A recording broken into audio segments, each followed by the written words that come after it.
Hi, this is Professor Iris Miano, Math 50 Day, what day are we on?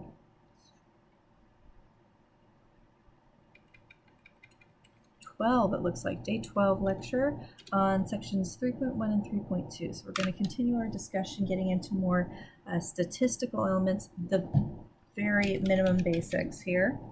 The first thing we need to do is define quite a few terms. So that's where we'll start things off by defining qualitative and quantitative variables. These two words, qualitative and quantitative, are incredibly similar in the letters that you use and the way you say them, so it might be advantageous to us to have another describer. And so therein lies this categorical versus numerical variable that you see designated with these terms as an alternative way to describe them. So a qualitative or categorical variable is defined as consisting of names or labels of groups of individuals.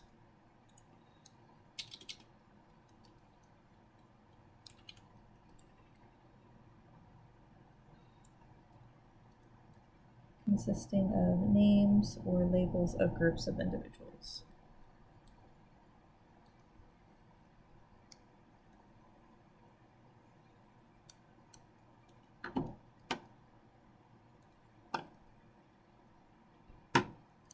Whereas a quantitative or numerical variable is defined as consisting of measurable quantities that describe individuals, so numbers basically. It's all in the name, so calling it the numerical variable is definitely a good way to go for that.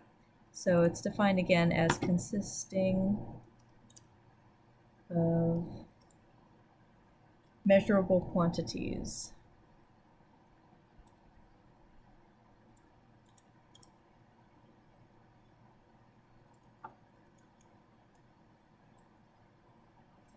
That describe individuals.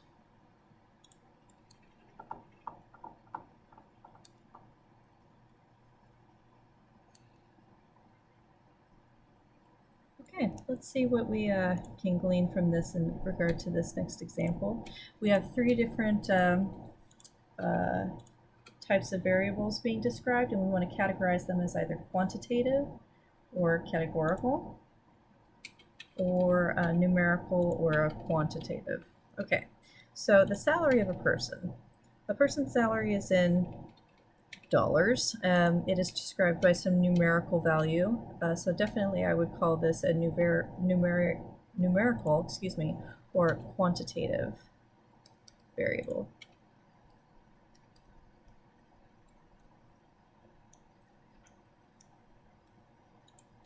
Contrast that with the next example, a state where a person lives. Well, the way you would describe a state is by some sort of label, the name of the state. So that would be a categorical or qualitative variable.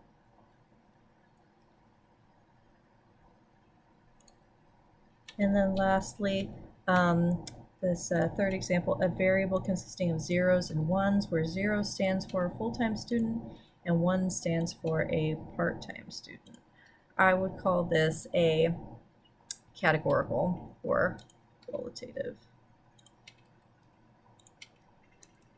variable. Even though a number is represented here, 0 and 1, it's still just a label for a full-time student versus part-time student. It's just a numerical label. It's not something that you would put like graphing on a number line, for instance. If you can graph it on a number line, this is a good rule of thumb as far as being able to distinguish between qualitative and quantitative. You can graph it on a number line and that makes sense. Then you would call it a quantitative or numerical variable. And if you cannot, like if it's just zeros and ones, or a state that someone lives in, or any other kind of a label that is non-numerical, certainly it's automatically a qualitative variable. Okay, so that can get a little bit tricky when numbers are involved, but they're just representing labels. Okay, so next we want to define frequency and relative frequency. So frequency is defined for a category as the number of observations in a category. So we'll just go ahead and write that in the space provided.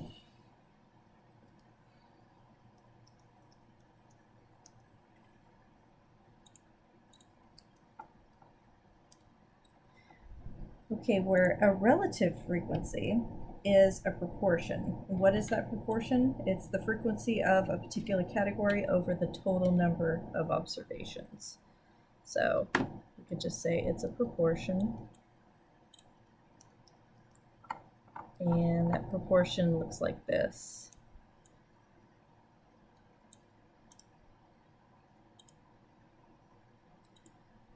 Of a category over total number of observations.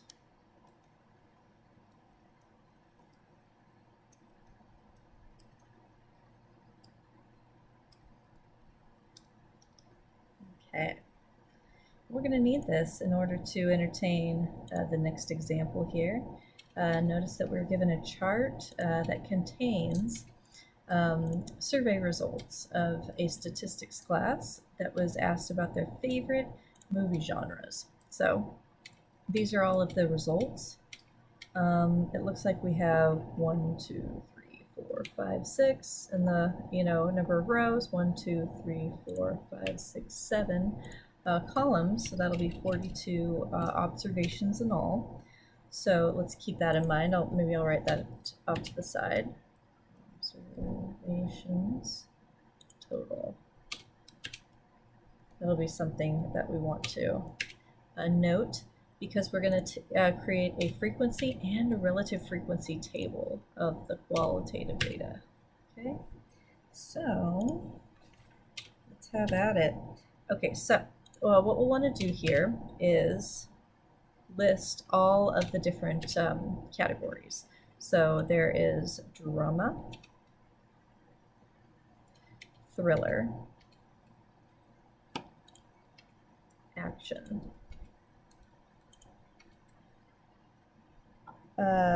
comedy, horror, and other.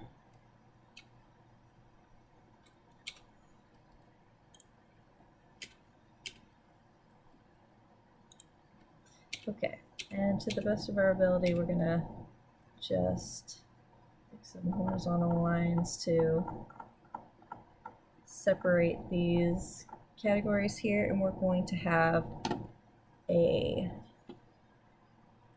actually, I'm going to go ahead and erase this little bit right here.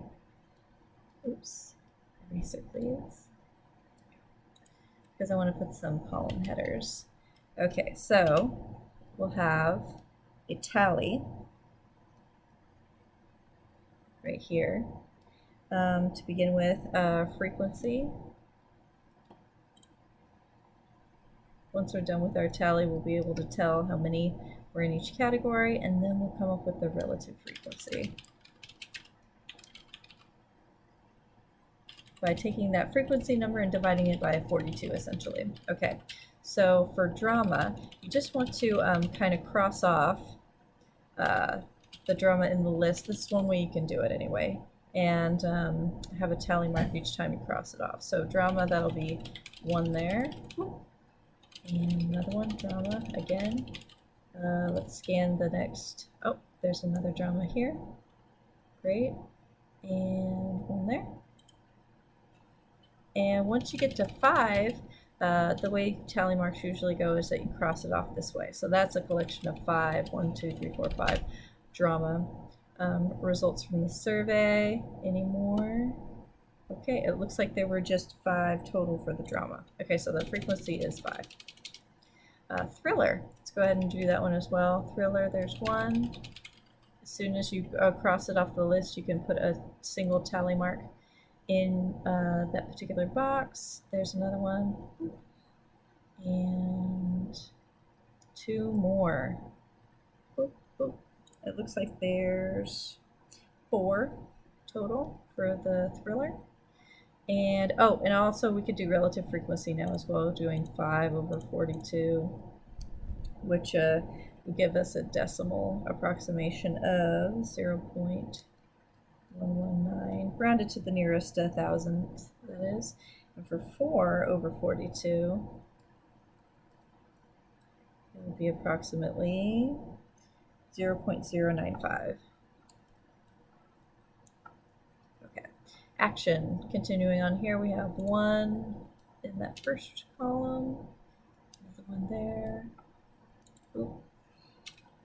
And continuing on, that's 4. Any more action? Oh yeah, 2 more in the second to the last column. Looks like that's 6 total. 6 over 42 is approximately 0.143. Comedy, that's 1, 2, 3, 4, 2, 3, 4, 5 right there, and another one, 6. Oh, 1, 2, 3, 4, 5. Another 1, 2, 3, 4, 5.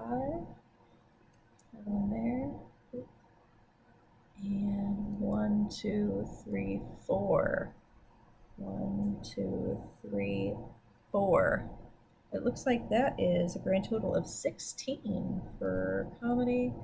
16 over 42 is approximately 0.381. Okay, almost done here. Horror, that's 1 in the first column, 2, 3, 4, and 5. Okay, 5 for horror. 5 over 42, we did that one already. So that should be 0.119 as well. And other, okay, so there's 1, 2 in the second column, 3, 4, 5, 4, 5, 6. So it's a grand total of 6 for the other category. We did this one as well. 6 over 42 is again 0.143. Okay, and so we have all of the information that we need to do the next thing, which is going to be creating a bar graph of relative frequency. So that means we're going to be focusing on what I'm going to star in green right here. Okay, so these are the numbers that we're going to plot for the height of each bar in the bar graph that we create. Okay, so how many categories do we have? Drama, thriller, that's 6 categories altogether. So what we might want to do here in order to space them out properly is to count the number of boxes that we have below in the grid that we're provided with. Okay, so that'll be 1, 2, 3, 4, 5, 6, 7, 8, 9, 10, 11, 12, 13, 14, 15, 16, 17, 18, 19. Okay, so 6 doesn't divide into 19 evenly, but it does divide into 18 evenly. So it seems to me like we should probably go every 3. So it's like if we go every 3, that'll be the first one right there. 2, 3, 4, 5, 6. That'll look beautiful actually.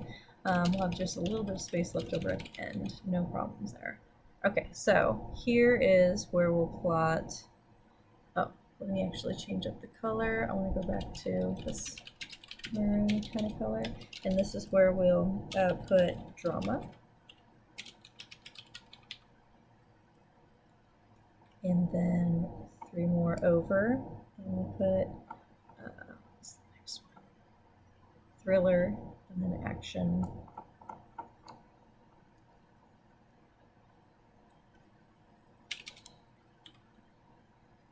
It's ideal to space these things out as well as you can, just for the aesthetics of your graph. Comedy, horror, and other.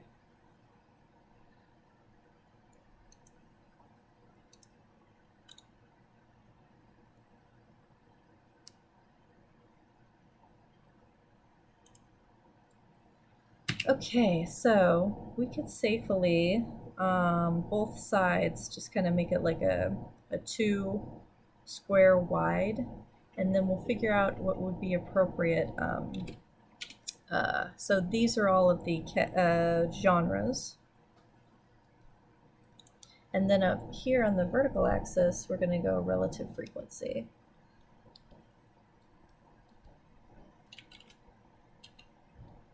And it's good to look at the largest relative frequency in order to get an idea of how you want to do the range of values. So the largest was 0.381, okay?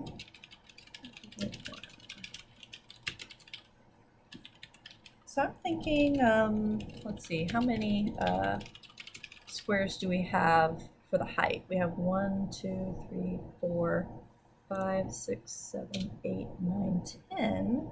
So I figure we can go every 2 boxes is a tenth. So 0.1, 0.2, and that'll work out just fine. 0.3, 0.4, and this top one 0.5. You can choose to plot it or not. That's fine by me. It doesn't really matter. And I kind of want to switch up the color just for the sake of making this look really cool. Okay, so let's go ahead and plot the heights of each of these as our relative frequencies values. So for drama, we're going to go up to as tall as 0.119. So that'll be where? Just a little bit above. So here's the height 0.1. Here's 0.15. Okay, so we want to be not quite halfway between 0.1 and 0.15. I say so something like this would be a good height, I would say. And then here's my box, and then this represents the relative frequency bar for drama. Okay, something like that would be good. Okay, so for thriller, and we can have all of these bars be the same color. That would be, you know, conventional here. But for thriller, we only go up as high as 0.095. Now that's really close to 0.1, but not quite. So we're just going to want to do it somewhat underneath, close-ish, but no cigar. Thriller, color that in. That looks great. Okay, action was 0.143. So here we're going to get a little bit closer to 1.5, or 0.15 that is, but not quite as well. The height of these boxes is going to be approximate. As long as you're in the right ballpark, you'll be fine. Okay, comedy, that was 0.381, so almost 0.4, which is here, but a little bit underneath. So something like this-ish would be appropriate. And color that all in.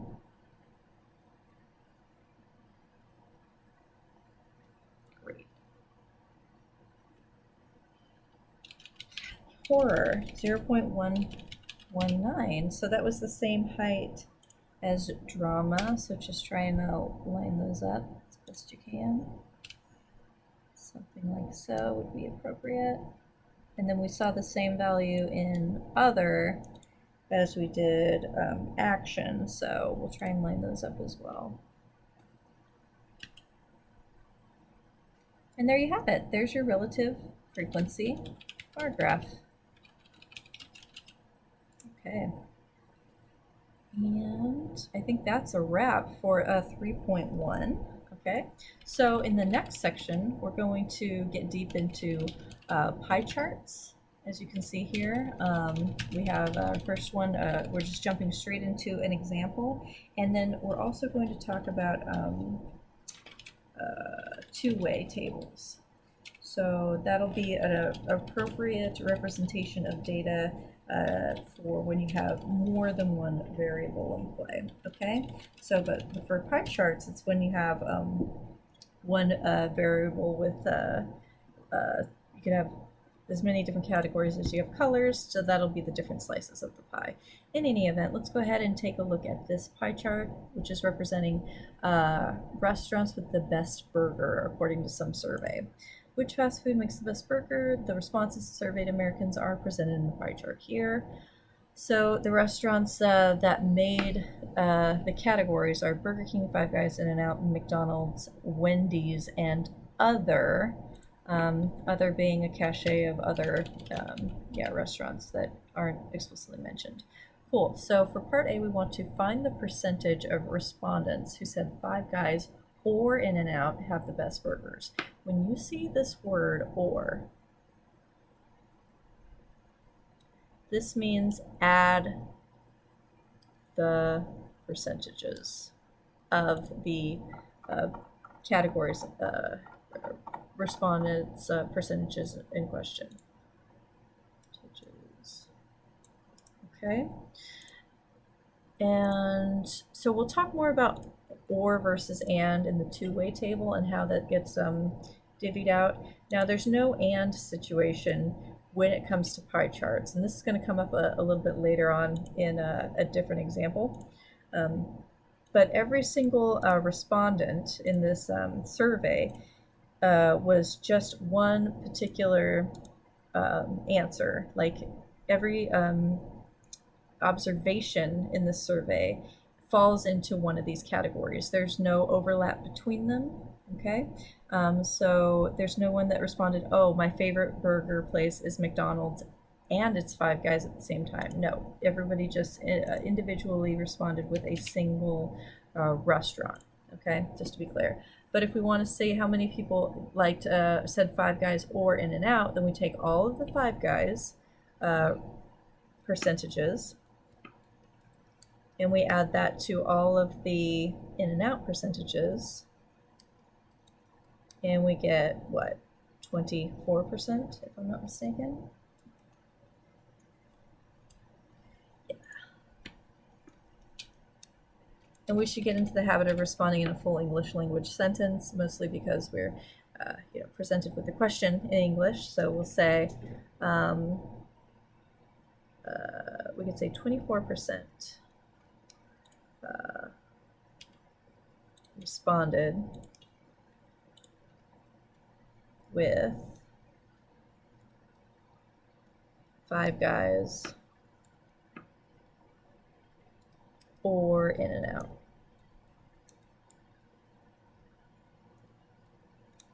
Cool. All right. Part B, all of the restaurants included in the other category have percentages less than McDonald's. How much is the percentage for McDonald's? That's 7% right here. Okay. So individually, everybody in the other category was something less than 7%. So 6%, 6.5%, 6.99999 forever percent, 3%, something less than 7%. What they want to know is, what is the minimum number of restaurants in the other category? Well, the other category is 40%, right?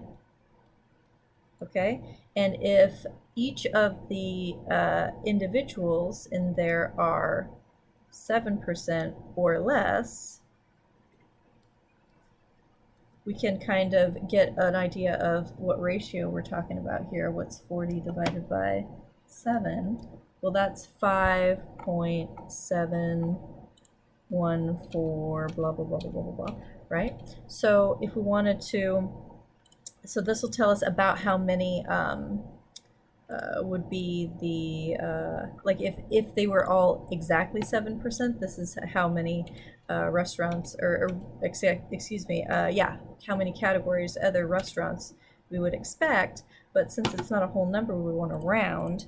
So the minimum number of restaurants that we would expect is 6.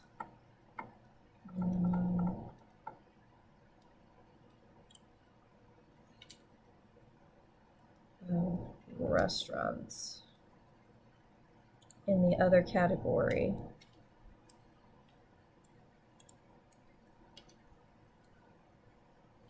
is 6. Okay. So think about it this way. If you had 6 of them and they were all about less than 7%, like think if they were all like 6%. Now that's not necessarily the case, but if you did that, you would have 6 restaurants at 6% each. That would be a grand total of 36%. So that's hopefully is helping us understand why this is a reasonable value here. Okay, so the next thing they want us to do is construct a relative frequency bar graph that describes the data. Now the relative frequency is the same as these percentages that we see here. They're just going to be as decimals. So we just need to convert these percentages into decimals, and then we'll have the relative frequency for this data set. Okay, so we have how many categories? Burger King, Five Guys, 6 total. Okay, so we want to do the same thing as far as labeling is concerned with this bar graph as well, and counting how many horizontal boxes we have. 1, 2, 3, 4, 5, 6, 7, 13, 14, 15, 16, 17, 18, 19, 20, 21, 22, 23. Okay, 23 vertical lines are happening here. I know it seems tedious, but I really think that this is a proper thing to do in order to evenly distribute all of your labels here so that your graph looks nice. So 23 is not easily divisible by 6, right?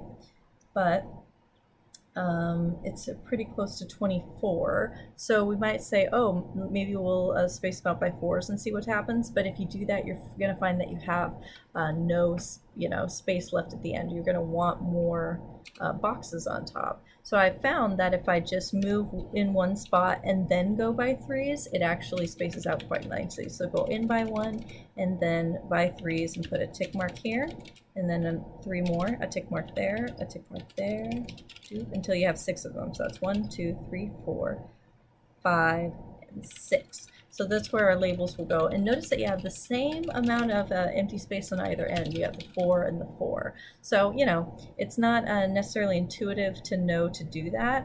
You're going to need to do some trial and error sometimes in order to figure out how to space these things appropriately. So what are our labels? Burger King, Five Guys, In and Out. So I'll just call this BK, Five Guys, In and Out. And then we have McDonald's, Other, and Wendy's. McDonald's, Other, and Wendy's. Just kind of do little, what's it called? Shortened. So these are the restaurants. And then we're going to do relative frequency on the vertical axis.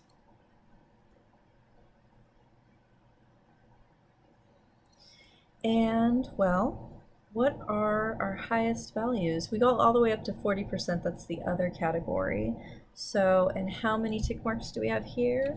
1, 2, 3, 4, 5, 6, 7, 8, 9. Well, 10 total if you count the bottom.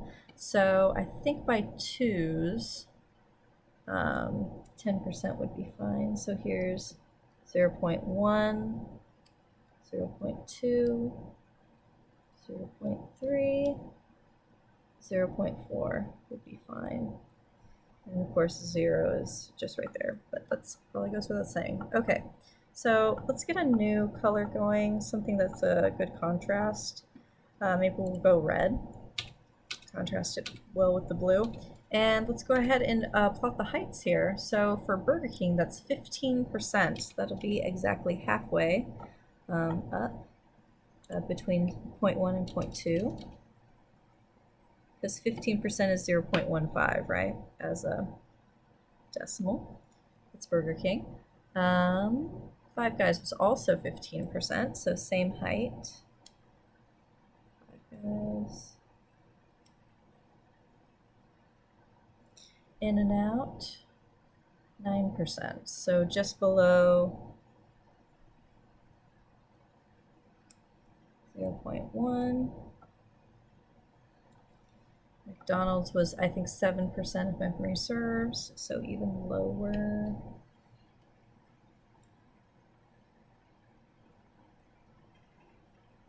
And again, I'm choosing, like I did before, to have my bars be 2 blocks wide. And then I know that Other was 40%, which is all the way up here. Oops, right there. So that's going to give you your tallest bar.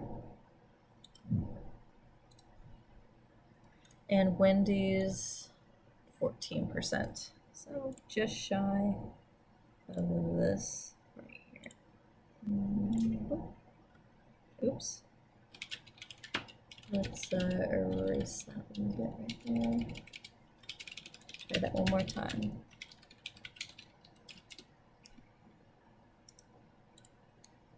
Not quite 15, a little below. Okay. And there's your relative frequency bar graph.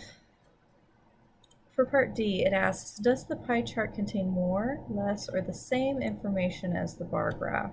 Well, it's essentially the same information. I just looked at this bar graph in order to create my relative frequency table. The only differences are my percentages in the pie chart turned into proportions, decimal representations in the bar graph, but it is the same. The information is the same in the two representations.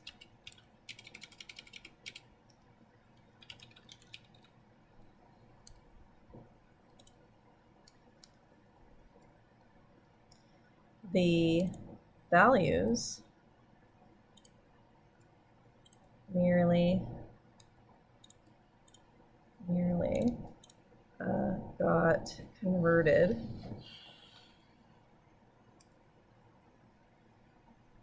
and the visual changed, but the message is the same.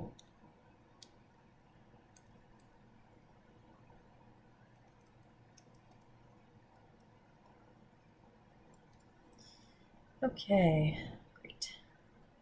Let's have another example. In example 2, we have another pie chart which describes reasons fathers stay at home. And the reasons being caring for home and family, 21% of the pie, unable to find work at 23%, ill or disabled 34%, and in school / retired / other at 22%. Okay, so in part A they ask what variable is described by the pie chart. Whenever they ask this, what variable, there's like, what is the title, basically. The variable is reasons fathers stay at home.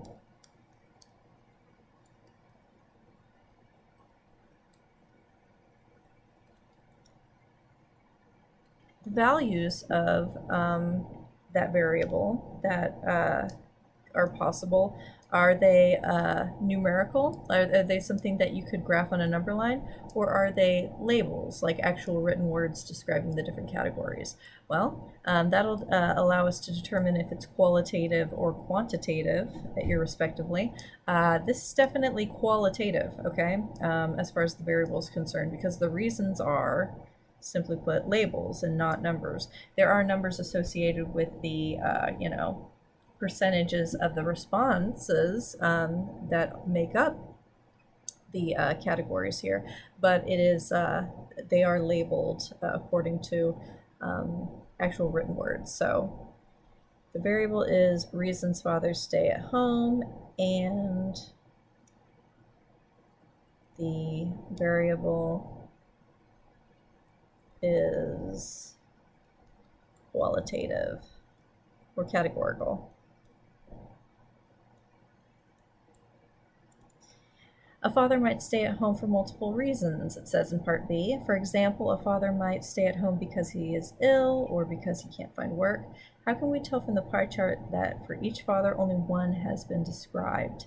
Only one reason has been described? Well, this is really by nature of the data being represented as a pie chart. So when you have your data represented by a pie chart, it is assumed, it is a part of the reason why you're representing it this way, that none of the categories are overlapping one another, okay? These are distinct groups, and there is no one in this survey that answered for two separate reasons, okay? They said that, well, and also they were responding as to what their main reason was, right? So what is the main reason that you stay at home if you are staying at home, a father that stays at home? So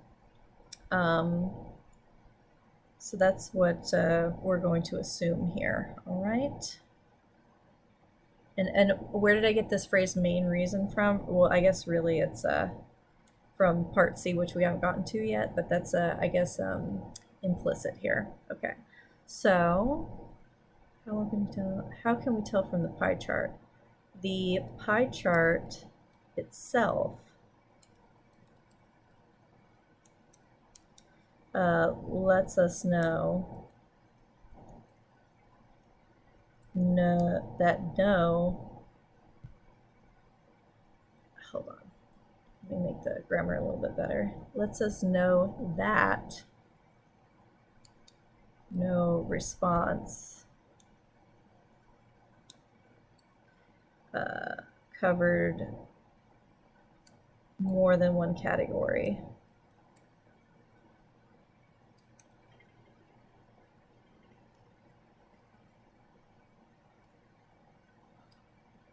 Said another way,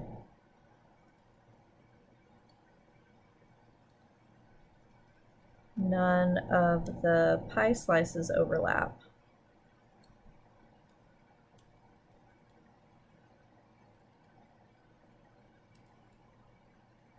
Okay. Great. Next, we'll find the proportion of fathers surveyed whose main reason was caring for his home and family. So we're looking at this purpley one right here. So that'll be 21%, but they're asking for the proportion, so we need to make sure we make the jump into reporting this as either a decimal or a fraction, okay? So we'll say the proportion of fathers whose main reason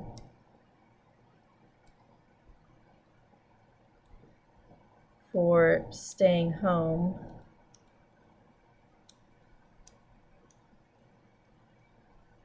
was caring for his home and family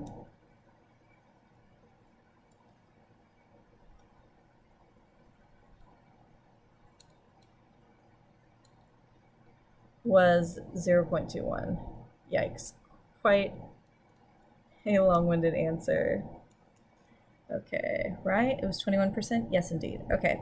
Now it asks us to find the proportion of fathers surveyed whose main reason was not caring for his home and family. Well, that'll be the what we call the complement of this proportion right here. So the complement is subtracting off the proportion from a whole thing. So what is 1 minus 0.21? That's 0.79.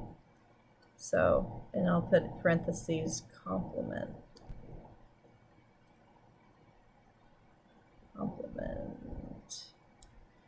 Okay, so in response I'll say the proportion of fathers not stating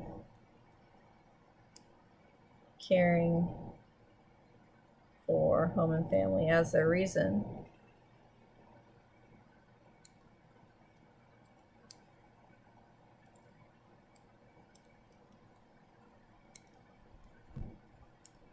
for staying home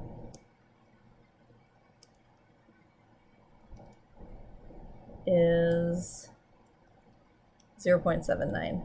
Another long-winded answer. Great. Find the proportion of fathers surveyed whose main reason was that they were unable to find work or caring for home and family. There's that or word again. So when you see that, you add up the proportions. So unable to find work was 23%. Okay. And caring for home and family, we just saw that that was 21%. But again, we're talking proportion, so that'll be 44%, but as a proportion, that'll be 0.44. So, oh boy, here's another long-winded answer. Here we go, though. The proportion of fathers that stay home because I'm going to just shorten it a little bit, because they can't find work.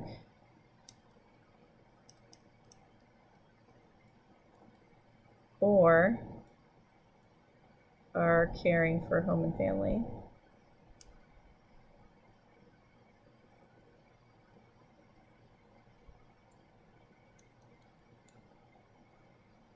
Is 0.44. Okay, great. And that's a wrap on that second pie chart example. Let's go ahead and dive into this two-way table example. So we're going to switch gears here into a different kind of data collection effort in which people were asked two separate questions. So there's two different variables here. There's financial, or two different categories rather, and it's quantitative data. Their financial situation it's qualitative data rather, but there's a frequency table here. So we are dealing with the numbers, but the categories for financial situation are better, worse, or no different for before the recession, right? And then their income is either upper, middle, or lower. So there's two different pieces of information that each respondent is giving in this survey, just to be clear. And so since there's two different variables here, there could be some overlap, and that's what these numbers in the chart are representing. So just to be clear, people that responded that they have an upper income and they're better off after the recession, that's 213 individuals, okay? The total number of upper income folks is going to give you, is going to be 491 individuals.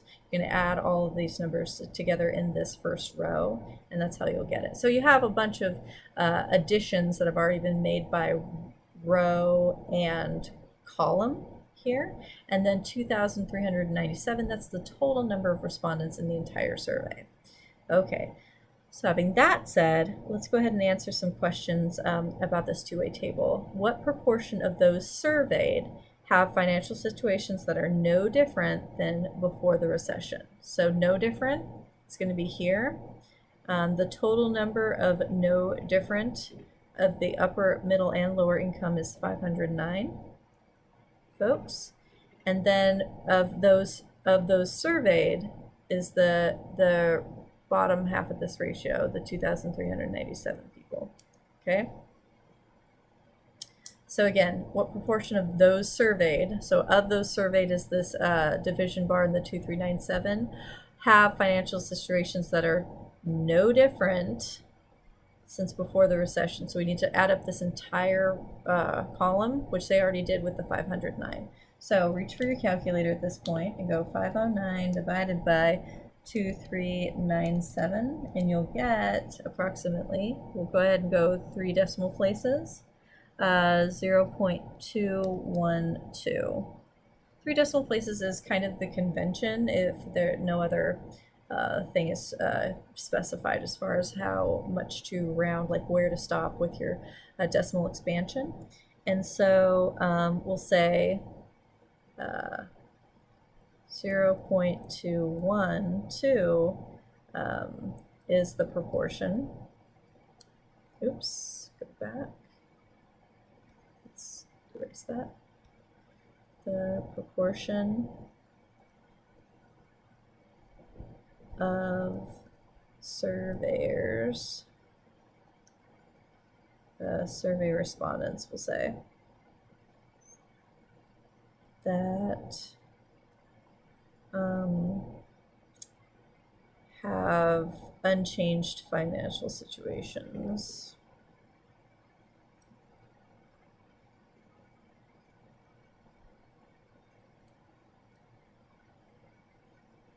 Most time-consuming part of a lot of these is going to be writing the sentence afterward, but we need to practice this.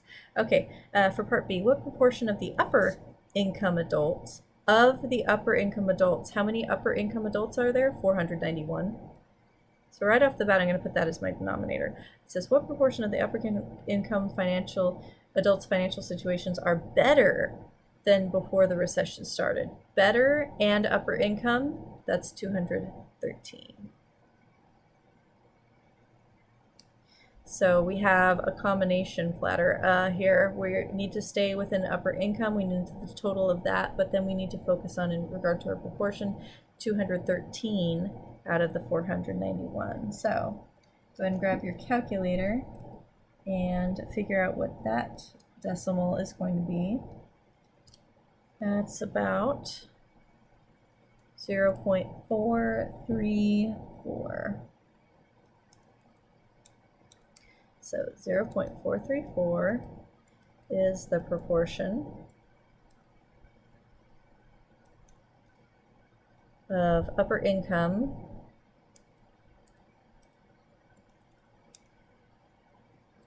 adults who are better off now. Better off post-recession, we could say.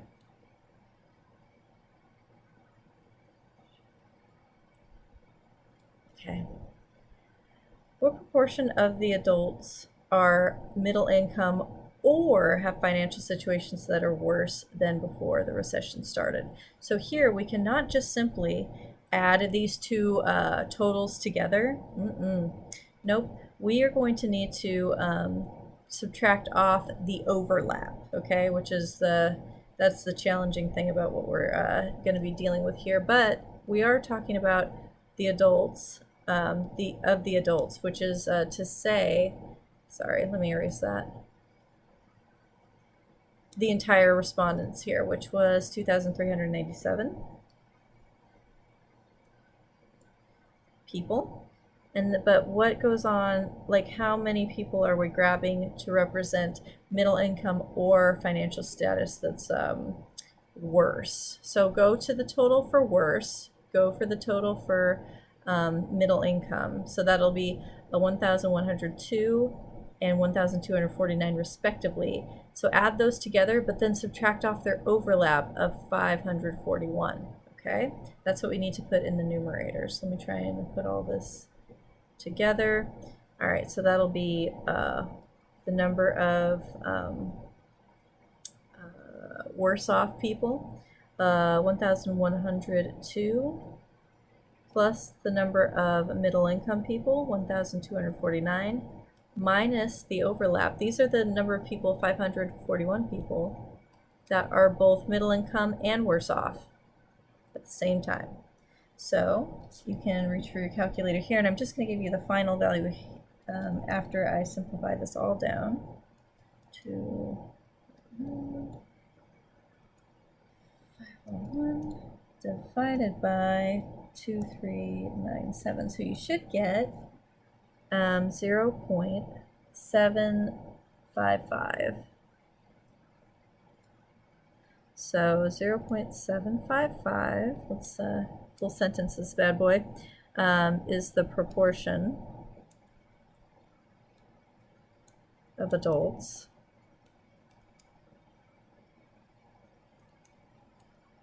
that are middle income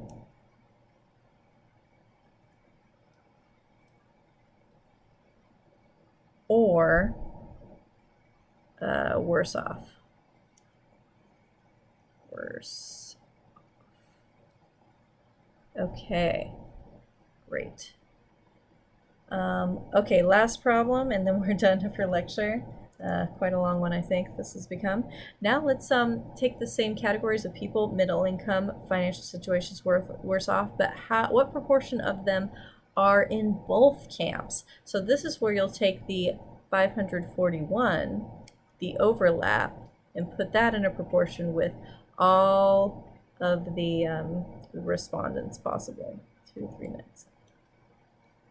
Because what proportion of the adults, so that's everybody, are middle income and financial situations that are worse off. You're going to go to the place where these two cross each other in this chart. You're worse off and you're in middle income. That's 541 of you. So then, sorry, I needed to do that squiggle style because that's approximately equal to. Same here. Reach for your calculators, type in 541 divided by 2,387, and you will get 0.226, rounding to the nearest 1,000, that is. So 0.226 is the proportion of adults that are middle income and worse off.